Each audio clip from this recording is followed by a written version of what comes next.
should be a little bit frightening. True.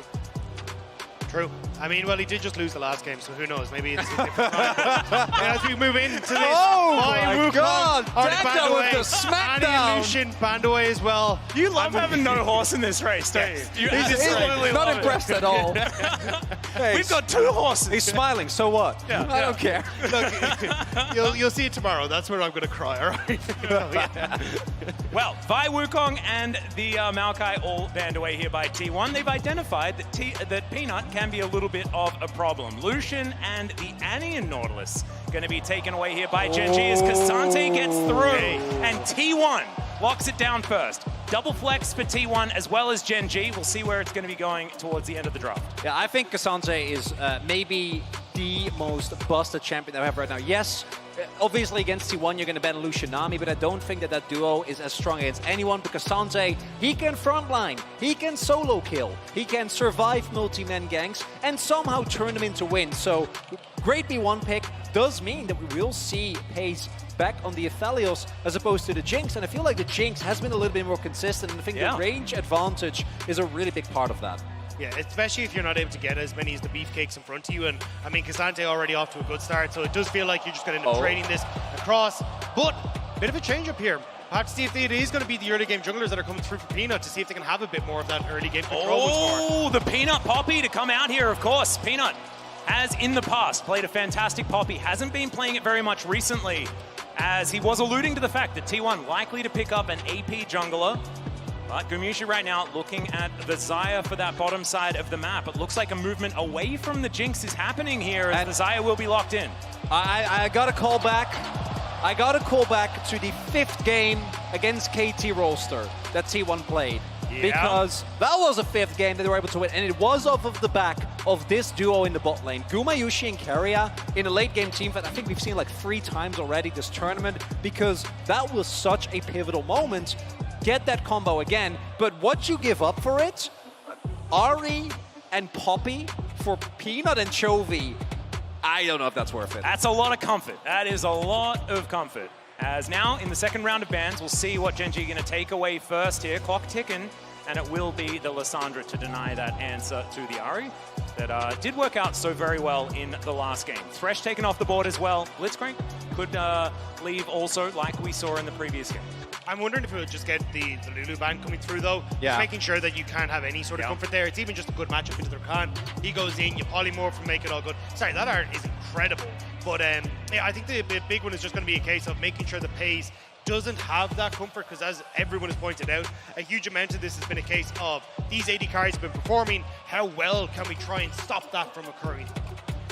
Well, now let's see what Gen G is going to prioritize. Could lock in a top laner, but that is dangerous because you do give counter pick over to T1. Could just be a support here to leave that one up and available as Delight. Thinking about the cow, and there it is. We had a cowbell before. I think we're going to need to bring that one out yet again. So Delight picking up something new for this series. See how it is going to work out. Fair bit of teamfight prowess there, and compare with the Poppy very well. I'm curious what the plan is here then for Doran, because it definitely feels like you are alleviating the fact that Doran has to go for an engage tool here, because realistically you don't have the strongest engage right now apart from the Alistar, so maybe we get something cute coming out from Doran. And holding onto the flex, here is T1. Now Rumble can go mid or top lane, and Gen G will still not really know where things are going. Of course, one of them going to have to be picked into the Ahri, and maybe the Cassante would do better there, but we'll see where they're going to go otherwise. That is a Gragas. So who's jungling, gentlemen? We actually don't know. Like, this could be a throwback to the Rumble jungle. It's not like he was nearly as strong as he was a couple of MSIs ago, but that is a possibility. It could be obviously just mid Gragas, which we've seen Faker bring back this year. But I don't think we can say for certainty, which makes it really hard for Gen G. Yeah, I think it is a lot of the flexibility that they're trying to keep, but I also think it's a big takeaway, because Doran probably would have liked to provide that front line there, have the Gragas to try and at least do something in these matchups, but now taking that away, we will see Doran go back to another late game scaling carry, but definitely something that hasn't been as strong. So good thing that Delight does have this Alistar, because he's going to be so crucial for setting up these fights for Gen G. Still swapping, still swapping, still swapping. We'll see where it does land. It looks like it's going to be the Rumble on the top side, Owner in the jungle there on the Gragas. and Fake is Cassante in that mid lane. We kind of expected the Cassante to be used mid. We'll see how Chovy is going to be able to deal with it. Faker with... Okay, never mind. Okay, so it will be the Rumble in the jungle. I hope that he picks the skin. He needs the Rumble in the jungle skin in order to play jungle. He does more damage to jungle camps with the Rumble in the jungle skin. That's not actually true, but I like to think that it is.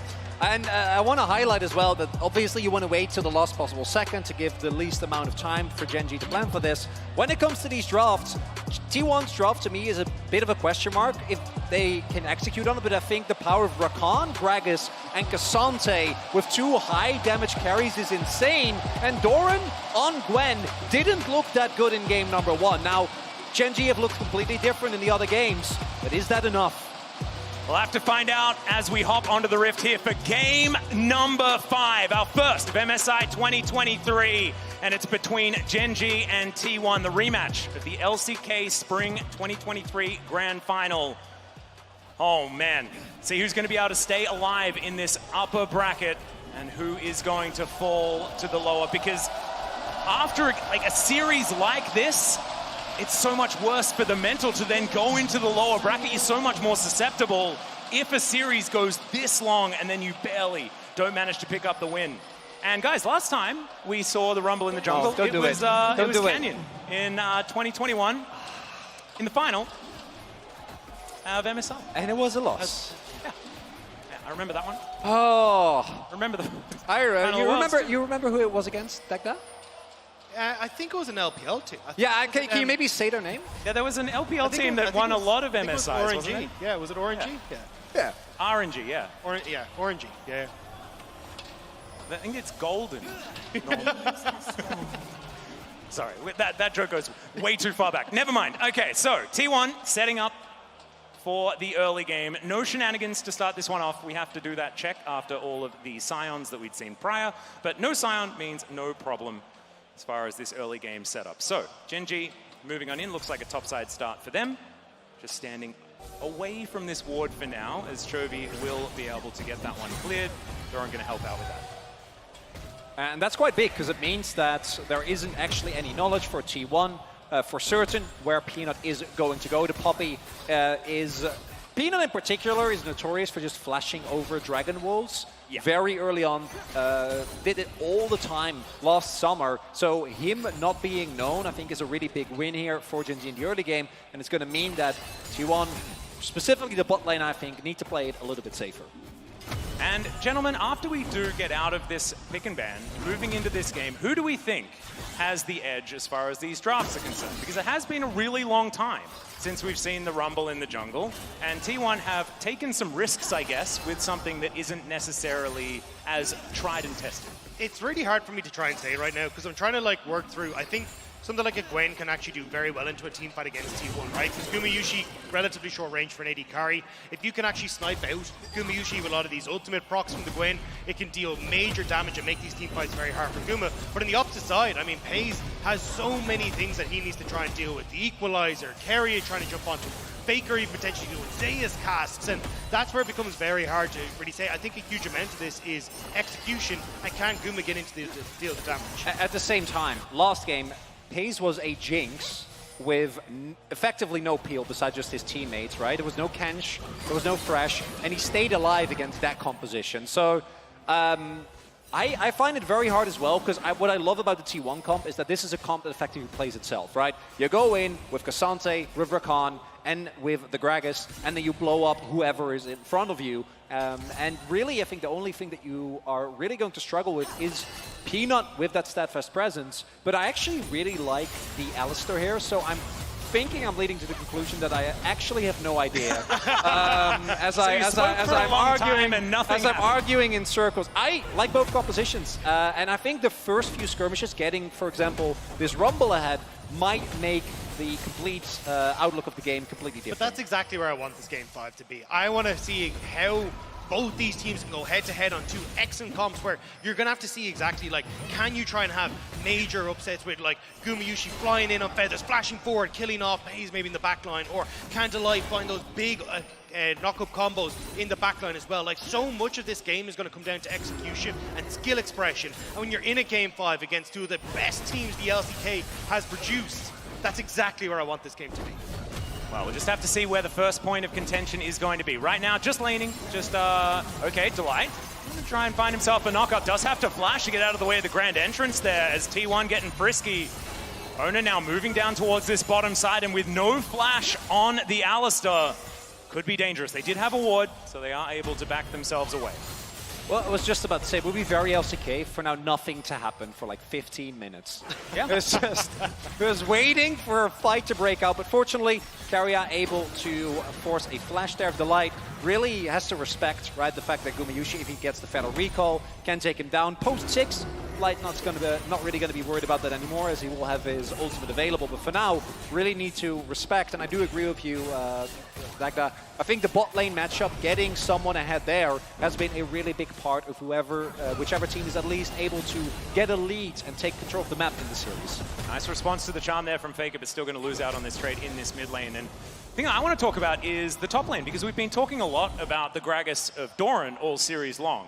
But Zeus debuted on a Gnar, but then played a lot of Gragas that season and was absolutely insane on the pick. As we check in on it, he's winning out a trade against the Gwen in the early game, something that's to be expected, but he's been able to find some really great angles on this champion in the past, and we'll see whether he can do it again. As once more, Doran going down very, very low, and now Owner is going to move in. Harpoon's at the ready. Zeus very close to level 6. Only one minion was going to do it, I believe, as there it is.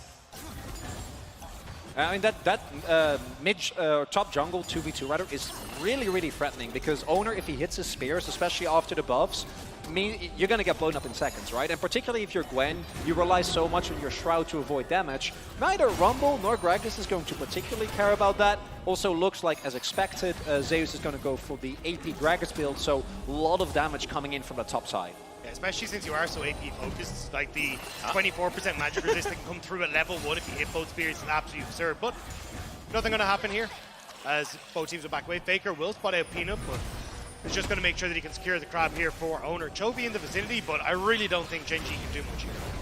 Yep, Faker just going to move on over and protect his ward. Does so quite nicely. Charm is going to connect, but the Aftershock working out nicely there from Faker. And still going to go down low, but Cassante just doesn't really care about that whatsoever. Gets to work on these minions. The slower paced early game, though, is going to help out Pace quite a bit. He has the cull already picked up, like your kind of Felios. Like, if you aren't worried about dragons going across early or having to fight maybe for early Rift Heralds and stuff, you're going to be in a bit of a better spot, especially as level 6 starts to crest. That's where Zion or Rakan get so much of that early game presence. So at the moment, if things are not working out, GEN G are pretty happy to just coast on through this. On the flip side, I think T1 also, like, looking at the equalizer, right, the Feather Storm and the quickness, a lot of these can be layered to make sure that you win any team fight. And then it comes back again, like, if you are able to lock someone in a Charm, Alistar, Poppy combo, take him down, you can win the fight from there. Same can be said for T1. The amount of hard engagement they have and ability to punish small individual mistakes is really big. This time around, though, no ability for GEN G to contest. And that's why I like that T1 are trying to set these dragons up, starting to imagine move up towards this Rift Herald as well. They're the ones that just want to make sure that they can actually keep the pace of this game up, play off the 2 item spike that they're going to hit with, like the Rumble and also Gumayushi as well, and just make things very uncomfortable for GEN G in the mid game. GEN G have to try and find ways to slow down the pace of the game, but Owner's doing a pretty good job at the moment of just leaning to different parts of the map and making it uncomfortable for GEN G. Okay, he's going to have to stop that back there as the Gravitum is going to stun up Gumayushi for the moment. Not too much action as this game goes on. T1 picking up about a 200 gold lead, guys. Something riveting. That I didn't need to mention at all, because it means not a whole lot at this stage of the game, because being risk-averse in a game number 5 is something you'd expect, but Pace going to get knocked up. There is a very offensive Featherstorm as now Owner comes in. Pace is walking it out. Delight not going to be so lucky. Steak on the menu here, and it's going to be barbecued by the Rumble. So I said T1 needed to go for the Rift Herald, but instead they're like, no, screw it. We're going to give that over to GEN G, use the Factor Jungler's winning resource there to go for the dive on the bot side and answer for their turrets immediately, with Guma being able to pick up 1 plus the kill. Really big here. Owner also, he hadn't backed at that point. Like, I don't know how much his gold is sitting on, but he is more than 2 M-Tomes worth, particularly after the kills. There we get our answer, almost 1900 gold. Play still works out as they know where Peanut is. And for Gen G, at least pace doesn't go down. You know, all right, we're going real aggressive here as they get the knock up. Bouncy Castle in position, and Owner going to be tidied up by Peanut. Answering back, 1-1 now is the kill score. Amazing stuff there. You can see the double flash committed. Won't more than likely come back to bite them just because there's no real objectives that are up for the moment. But I was curious to see if you would actually see Peanut just immediately move down to the spot side and trying to get some of that goal back into Pays. But going to move back in towards his own jungle. Kerry now making his way down towards the bot side as well to make sure Guma isn't under any threat from the jungler. And it's just one quick kick, or one quick kill for Gen G. Want to highlight as well that with how this early game is going, the team able to get a huge lead. I also think that how Gen G is going to use this Rift Herald is going to be really important, because if they can use that after maybe a kill, get a bunch of plates, with the right weapon setup with Aphelios, you are even able to just take down a turret right from the get-go, right? Although Guma's ultimate is about a quarter of the way done, so once that's available, probably not going to have that opportunity anymore. Yeah, and that's the thing. That's why I was curious to see if they just immediately went to bot side, because yes, you've now got the red-white guns, which is perfect for taking it, but Keria is spot on ward as he moves in, but the fact you will have the ultimate for Guma means he can't really do too much. And all right, well, that is a heroic charge. Faker in a bit of trouble here, but does manage to mitigate some of that CC. Goes all out onto Peanut, now just trying to fight the Poppy. Chovy, though, is going to make his way through. Faker's still alive for the moment. Flash! And he'll survive! That was sick from Faker. I had no idea he was going to be able to get out of that one. Still might not have charmed, just goes wide. Yeah, Chovy getting caught there, but not stepping too far forward. No opportunity for Owner. Really well done by Faker, because we talked about the mid-jungle 2v2. Snowballing that has been such a big part of whichever team gets to take control of the series. This time around, not going to work out for Gen G. Well, Doran being kept at bay here by Zeus in the top side of the map, but man, Faker, the fact that he's been this good for this long still blows my mind, and I've seen a fair bit of him. It's just ridiculous. Give him a Cassante as well, whose buttons do a whole lot of work. But still, Shelly going to pop down here on this top side of the map. And Doran going to be given some money. I actually really like this idea from Gen G. Yeah, and this is what I was kind of talking about earlier, is like, when you have these short-range AD carries, a Shroud and that Gwen can be such a nuisance for them. So it feels like Gen G at the moment are going, look, Pays is going to be fine, he's going to scale into infinity, he'll be alright. Let's see if we can get Doran rolling, get this early Rift Maker. He now becomes a massive threat into Zeus in the side lane. Plus, when we get to these team fights, if he can land these ultimate procs through the T1 team, he can do so much damage to Gumayushi. On to light, getting over that wall, but spots himself a control ward, so not going to find any joy there. And Faker now takes a bit of damage in the mid lane, but isn't too worried about it because he's Cassante, it's brute tank. Doing a highlight, Gen G have not really prioritized early dragons. This time around, I wouldn't really mind it, because with Chemtech and Ocean already, or rather Cloud already on the table, odds are that you're going to get an extremely high value soul, and starting off that chain early would be quite nice, as Doran was waiting for Zeus, but even though Zeus, I don't know if he knew, he was definitely ready. Trade not going Doran's way. Yeah, the AP Gragas actually having a pretty good time here in this lane so far. Oh yeah. So as the dust is settling, the reverse it's extremely even. We have another plate going down here. Carrier going to lock that one up. Says thanks for the extra bit of cash. As Faker's going to have his back stopped, and now Doran in a little bit of trouble here. Zeus continuing to go aggressive. Still, he's Gwen. Does have his leeching there and things like that. Should be all right. Looking for a back timer. If that's game one, they're both throwing their ultimates, and they're going for the all-in. Like we're throwing everything, but now both of them have teleport available. I wouldn't be surprised if we're going to see some pretty heavy aggression towards this dragon here.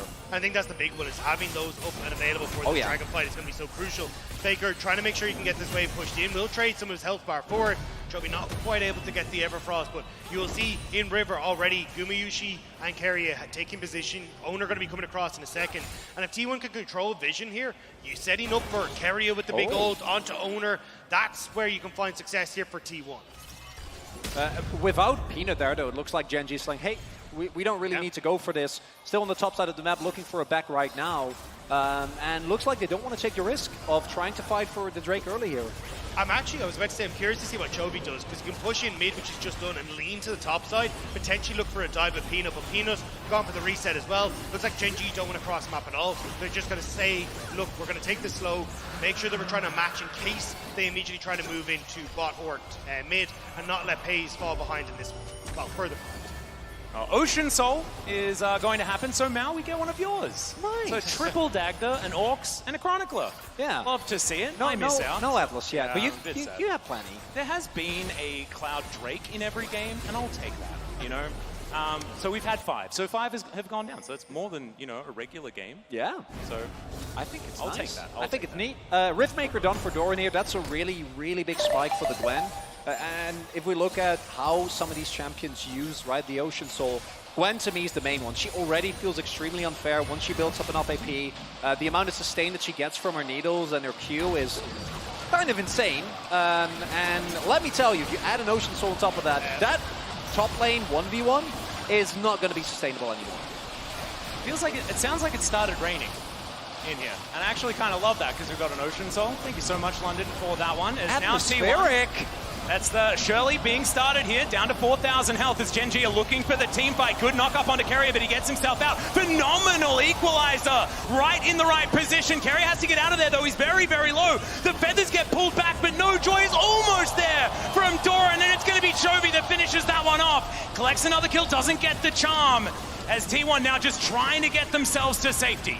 And by the end, nothing happens. Well, Carrier went down. Carrier went down. In trade for the Rift Herald, so it's an even trade. Good enough. What I want to highlight there is both the setup from T1, the bait that they were setting up with Zeus, hiding in the pit, and then the response time that we see here. Crucially, this is after Peanut misses the ultimate. That could have been a game-deciding factor.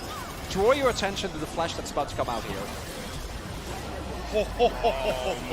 But even though he doesn't go down, crucially, Pace is still zoned away from the fight as Doran. Yeah, Doran could be in a little bit of trouble here. His owner's going to move up, lands the harpoons, and Doran not as immune as he wants to be. Just going to get taken down there. Owner collects his second of the game. And not quite the best look there for Doran. Doesn't realize that Zeus managed to stick around in the bush, but you can kind of get the idea that Gen G are going for here, which is, hey look, Chovy's going to be fine on the side lane. Let's stick Doran, who's got that Riftmaker completed off on the side as well. But now, Delight, you don't have the members on the map that you want to, so he'll be forced to back away.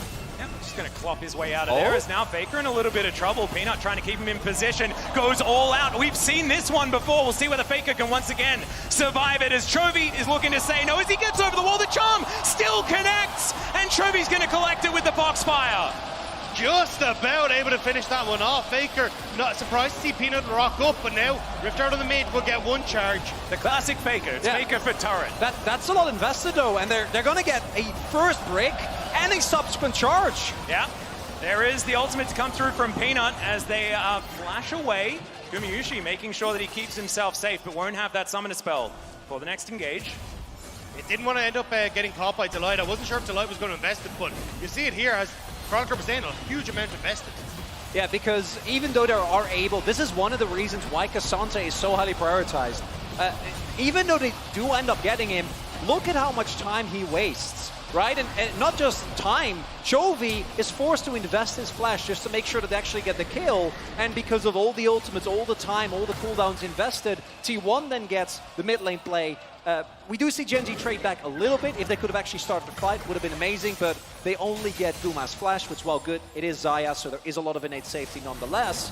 As a result, Gold still dead even at 17 minutes here. You can see though that Gen G were like, look, if we can get a couple of these slows off, Doran does grand, we can get Delight into the fight. But the fact that you want to hold on to this flash is so crucial, especially when you're looking at the dragon that's up in 55 seconds. That's what Gen G are trying to play for here, and that's why you can see Doran now in the spot side, trying to establish vision with Delight. Peanuts on the way. They want to make sure that they're in a position to get good flanks off for guys like this Alistair, so they can actually try and contest Gumayushi in the forest. Goal difference powered by AWS, not giving us a whole lot of information because honestly, the gold has been pretty much identical between these two teams throughout this game. The amount of trades that have just been incredibly even has been too many, so it's hard to say who's really coming out ahead. I feel like the team with Gwen, though, often feels a little bit more dangerous as you get to late game, but then there's a Xayah situation, and I just don't know. Yeah, it's really tough. It's also, I think, the first game that is truly close. Because even though some of the games that we've had in this series felt close, it was one team had a decent position, but despite being a couple of K gold behind, not so much this time around. A lot of vision that is inaccessible due to this Ocean Rift. So is Gen G actually going to walk in? Because T1, full control of the area right now. Yeah, early to mid game has been T1 3 games and Gen G 1 game, and in this game, it's neither team that has that control. The thing is, though, because T1 have control over River, well, Peanut just waltzing on through. Doran wasn't able to defend that bot lane turret, so now you can kind of see Doran doesn't have control, so Gen G now trying to bring it back, but that at least pays isolated. You got to take a step back and make sure the AD carry's coming with you. You got to be really careful. You can't fight in these corridors. If you get comboed with feathers and an equalizer, it's unplayable, and it looks like Gen G have been slowed down too much, unable to make their way over to the Dragon. Yep, not going to be able to get in there. Too much control, and T1 will get themselves Soul Point. So Ocean Soul, in 5 minutes' time, is going to be the fight that they're looking for. Speaking of fights, Chovy looking for an opportunity. They managed to get the Featherstorm, actually a big cooldown, but with the fact that they just took the Dragon, it's likely that they're going to be able to wait out that cooldown. Yeah, I mean, look, yes, our Baron's up in 12 seconds time. Oh yeah, that means that there is a Baron fight within the next 3 minutes, right? Yeah. Well, true. But you still have Flash that's about to come up for Gumayushi, so he'll be all right. Like, there's no real threat that Gen G are going to be able to put off. It was a nice attempt, kind of just like, hey, look, we'll see if he can fish for something. As now, they're going to see if they can get Faker on this top end. Well, Peanut biding his time, not wanting to give his position away, as Faker going to mitigate the CC. And we'll just walk away. So not going to get too much excitement, action, and things like that. Yeah, I think after try 1 and 2, they're like, is it even if we get him, is it really worth it? And in this case, they also don't have topside control, and if Owner does end up showing up, the 2v2 is a much different situation than if you'd just be 1 versus 2. All right, gentlemen, I want to play a game. At Oh, no. what time Oh, no. is the gold lead going to be over 1,000? 26 minutes. 26 minutes for Dagda, Chronicler, and what about you? I'm going to say 24. I think someone is going to get Baron. So 24 minutes? Yeah. How about you? Okay, I'm thinking 22. So I have a feeling... Oh, 22. So I have a feeling what'll happen is we'll get to next Dragon.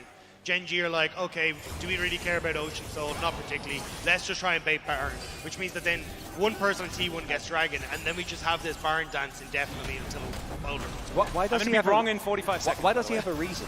I'm not understanding. That's not the point of this game. Stop explaining it so well, Dagda. Yeah, I actually feel even more stupid. Sorry, I'm the new guy. I'm the new guy, right? I'm trying to work it out. Come on, you know? man. It's okay. We'll have another game coming up. If this is still going to move relatively slowly, there'll be plenty more games. Totally fine.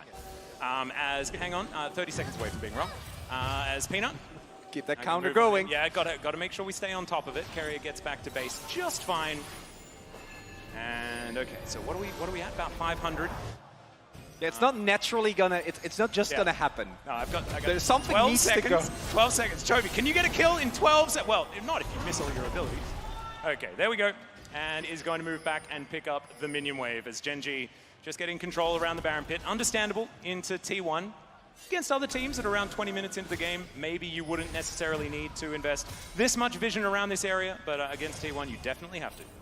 So I want to highlight, as we see, wrong. Owner, thank you for that, very important. Owner actually going for death cap second here, so like really trying to max out the AP that he gets and just toast his opponents in the shortest amounts of time. Quickly, it's also done for Gumayushi. Did go for Kraken, which we've seen more and more. Does mean that some of the maneuverability in a fight and the really big feather combos are a lot harder to hit. I think it makes sense, though, when you're only really worried about Delight's engaging.